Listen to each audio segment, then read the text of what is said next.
Next 9 news देख रही हैं आप और मैं हूं आपके साथ प्रज्ञा सिंह। स्वागत है आप सभी का मेरे खास प्रोग्राम सत्ता से सवाल। सत्ता से सवाल में आज बात यूपी की सियासत की, क्योंकि यूपी की सियासत लगातार गर्माती हुई नजर आ रही है। जहां एक और एनडीए 400 पार का नारा दे रहा है, तो वहीं इंडिया गठबंधन इस नारे को पूरी तरह से बेमायने करने पर लगा हुआ है और ये भी दावा कर रहा है कि उत्तर प्रदेश में बीजेपी का सूपड़ा साफ करके रहेगा। लेकिन जहां एक और एनडीए वर्सेस इंडिया की फाइट देखने के लिए मिल रही है, तो यहां पर एक ऐसा भी नेता है जो अकेले ही दोनों गठबंधनों को चुनौती दे रहा है। बात कर रहे हैं भीम आर्मी के चीफ और आजाद समाज पार्टी के संस्थापक चंद्रशेखर आजाद उर्फ रावण की। जी हां, नगीना सीट से जीत की ताल ठोकने वाले चंद्रशेखर आजाद अकेले ही चुनाव लड़ने का ऐलान कर चुके हैं। लेकिन यहां पर देखने के लिए मिल रहा है कि चंद्रशेखर आजाद को कहीं ना कहीं समर्थन मिलता हुआ नजर आ रहा है बहुजन समाज पार्टी की तरफ से।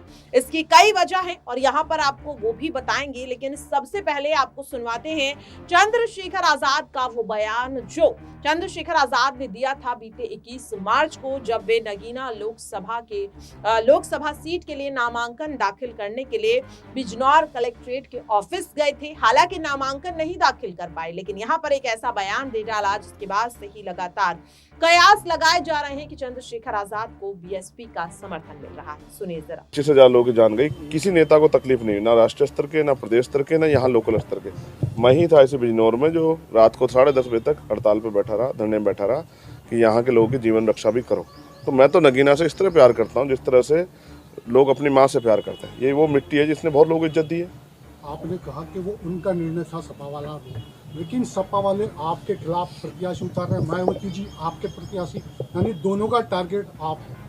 आप झगड़ा कराना चाहते हैं मेरा उनका? नहीं, झगड़ा नहीं, हम तो सवाल कर रहे हैं। मैं बस सीधा ये कह रहा हूँ, लोकतंत्र है, सबको अधिकार है। क्या आप वो अपने अपने प्रत्याशी उतारें और उनके प्रत्याशी जाके फील्ड में काम करें, उनके लिए मेरी मंगल कामना है। लेकिन हम इस नगीना की जनता के लिए काम करेंगे, क्योंकि नगीना ने बहुत लोगों को मौका दिया। नगीना के बारे में किसने नहीं सोचा, बिजनौर के बारे में किसने नहीं सोचा। आपका मुकाबला सपा बसपा या बीजेपी किससे रहेगा? मेरा मुकाबला तो मुझसे खुद से है। जितनी मेहनत करूंगा उतना ही समर्थन लोगों का मिलेगा। क्या मीम से आप हाथ मिलाने जा रहे हैं? मीम के साथ चुनाव लड़ने? अगर कुछ किसी से हाथ मिलेगा तो आपको पता लग जाएगा। कोई काम बंद पर्दे में थोड़ा ही होता है। ये तो लोकतंत्र है। जैसे मैं आपको सवालों का जवाब दे रहा हूँ, ऐसे जो भी कुछ होगा आपके सामने आएगा। अभी तो यहाँ के जो किसान हैं, नौजवान हैं, बहन बेटियाँ हैं और तमाम जो गरीब वर्ग के लोग हैं, उनके हितों के लिए आज़ाद समाज पार्टी संकल्पित है। बहुत सारे चुनावी मुद्दे हैं जिन मुद्दों पे आपका ध्यान जाना चाहिए, जिन पे आपको भी सवाल करना चाहिए। यही नेटवर्क में मेरे एक साथी थे सलीम, जो पत्रकार भी थे, उनकी जान चली गई क्योंकि हार्ट अटैक आया उनको। जब मैं उनके घर गया मिलने के लिए, तो उनके परिवार के लोगों ने मुझसे कहा कि कभी यहाँ के नेताओं ने नहीं सोचा कि यहाँ भी एक अच्छा हॉस्पिटल होना चाहिए जिससे कि यहाँ के लोगों की जान बच जाए। मैं यहाँ चाहता हूँ कि यहाँ एम्स जैसा एक हॉस्पिटल बने, जिससे कि यहाँ के लोगों को भी कम पैसा खर्च होने के साथ साथ बेहतर से बेहतर इलाज की व्यवस्था हो।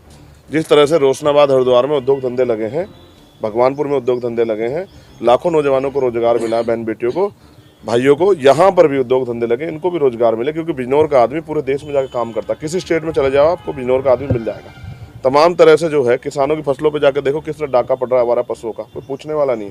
गुलदार का समस्या मैंने आपको बता दिया, परसों ही 2 किसानों पे हमला किया, 450 टाँके लगे, कोई पूछने कहने वाला नहीं। और जिस तरह से अब सरकारी दफ्तरों में घूसखोरी हो रही है, गरीब आदमी जाते हुए डरता है। कई जगह तो कई ऐसे अधिकारी हैं जो थाने में जहाँ सुनवाई नहीं हो रही है, गरीब जनता परेशान है। मनरेगा का पैसा नहीं आता, मनरेगा में काम भी नहीं मिल रहा, मजदूर परेशान है, न्यूनतम वेतन नहीं मिल रहा है। तमाम तरह की जो समस्या, ये तो बुनियादी है ही, लेकिन राष्ट्रीय स्तर पर भी जो समस्या है, सब पे यहाँ से मिली हुई ताकत का जो है लाभ हम जनता के लिए उसको काम करने का हम लोग करें। चंद्रशेखर जी, उपचुनाव में खतौली में आप लोगों ने समर्थन दिया था गठबंधन को, उसके बावजूद आप लोगों को टिकट यहाँ पर नहीं, आपको गठबंधन ने कोई समर्थन आपको नहीं मिला, इसमें क्या कहना है आपका? हम हर उस व्यक्ति के साथ खड़े हैं जो भी देश बचाना चाहता है।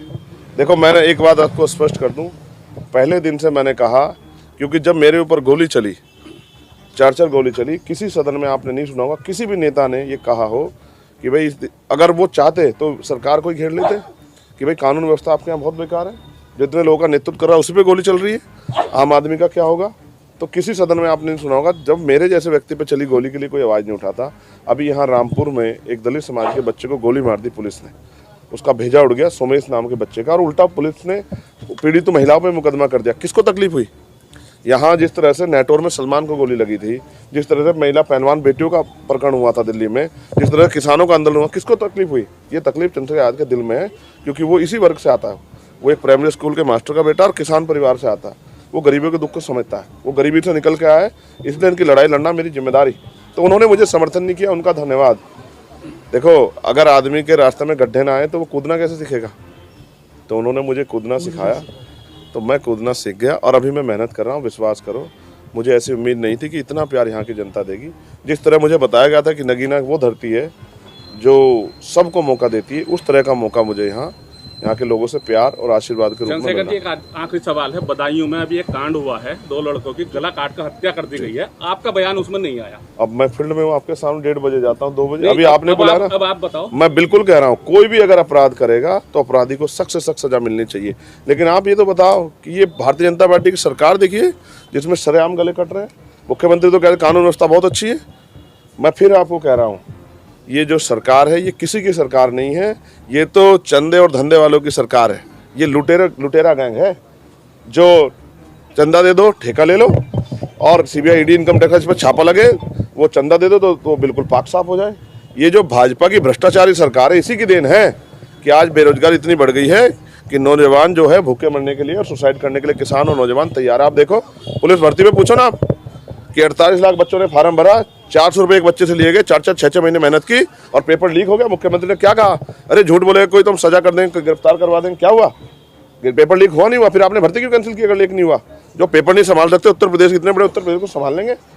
शर्म आनी चाहिए सरकार को कि लोगों की जन भावनाओं से खेलना और लोगों को ठगना इनकी नीति बन गई है। जनता इन्हें वोट की चोट से जवाब देगी, और नगीना में तो वो ऐसा फैसला लेगी जिस फैसले से पूरे भारत में कमजोर वर्ग के लोगों में एक उत्साह पैदा होगा।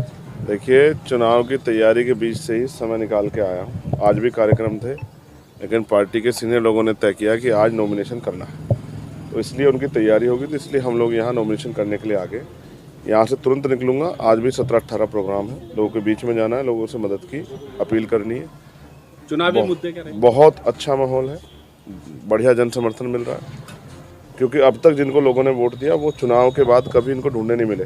और चंद्रशेखर एक ऐसा व्यक्ति है जो बिना बुलाए सबकी मदद करने के लिए पहुंचता है। तो लोगों में बहुत उत्साह है, बहुत प्रेम मिल रहा है। कई जगह तो लोग ये कहते हैं कि भाई पहली बार हमें मजबूत कैंडिडेट मिला है, जिसके सहारे से हमें भरोसा है कि अगर वो आदमी आगे बढ़ के जाएगा तो पार्लियामेंट में हमारे क्षेत्र की आवाज़ उठेगी। अभी तक तो सब लोगों ने हमें धोखा दिया है। अच्छा, सपा से आप मुद्दे क्या रहेंगे? मुद्दे पे धोखा मिला, इसको आप कैसे देखते हैं? किसने कहा धोखा मिला? जैसे आपका टिकट की बात चल देखो, रही है, हम प्रयास करते हैं कि एक दूसरे से अच्छे रिश्ते बन जाएं, किन्हीं कारणों से नहीं बन पाते। मैं राजनीति में इसको धोखा नहीं मानता। उन्होंने जो कुछ फैसला लिया अपने बारे में, अपनी पार्टी के बारे में अच्छा सोच के लिया होगा। अच्छा एक तो मैं अपनी पार्टी के सिंबल पे ही लड़ूंगा भाई। ये हमारे लोगों की अस्मिता से जुड़ा हुआ सिंबल है, उनके संघर्ष का सिंबल है, तो मैं इसी से लड़ूंगा ना।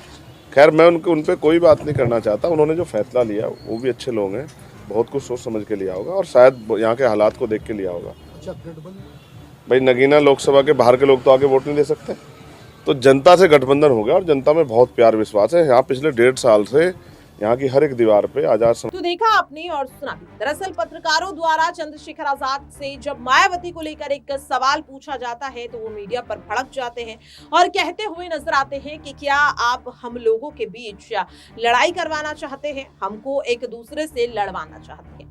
अब रही बात बीएसपी के समर्थन की, तो यहाँ पर कई ऐसी चीजें हैं जो इस वक्त बीएसपी के द्वारा की गई हैं, जिसके चलते बार बार दावा किया जा रहा है कि मायावती चंद्रशेखर आजाद को समर्थन दे रही है। दरअसल आपको बता दें कि जिस नगीना लोकसभा सीट से चंद्रशेखर चुनाव लड़ने जा रहे हैं, इस सीट पर मौजूदा सांसद गिरीश जाटव बहुजन समाज पार्टी से आते हैं, लेकिन मायावती ने इस सीट से इस बार गिरीश जाटव को टिकट नहीं दिया, बल्कि उन्हें बुलंदशहर से टिकट दिया। जिसके बाद एक और ऐसा फैसला मायावती द्वारा लिया गया, जिसके बाद माना जा रहा है कि मायावती अब चंद्रशेखर आजाद को कहीं ना कहीं समर्थन दे रही है। दरअसल आपको बता दें कि जल्द ही मायावती मायावती चुनावी प्रचार की शुरुआत करने वाली हैं। पहले खबरें आ रही थी कि मायावती चुनावी प्रचार की शुरुआत बिजनौर या फिर नगीना से करती हुई नजर आएंगी, लेकिन अब खबर सामने आ रही है कि बीएसपी ने अपने इस फैसले में बदलाव कर दिया है, जिसके बाद अब मायावती उत्तराखंड के रुड़की से अपनी पहली चुनावी सभा की शुरुआत करने वाली है। और इन्हीं तमाम चीजों को देखते हुए माना जा रहा है कि क्या बीएसपी अब पर्दे के पीछे रहते हुए चंद्रशेखर आजाद को अपना खुला समर्थन नगीना सीट पर दे रही है।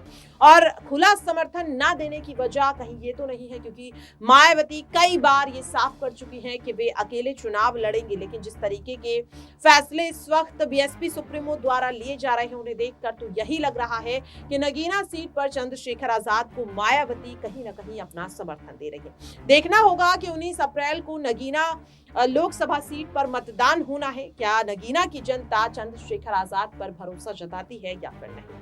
आपकी इस पूरी रिपोर्ट को लेकर क्या कुछ राय है, आप कमेंट बॉक्स में शेयर कर सकते हैं। फिलहाल के लिए मुझे दीजिए इजाजत। नमस्कार।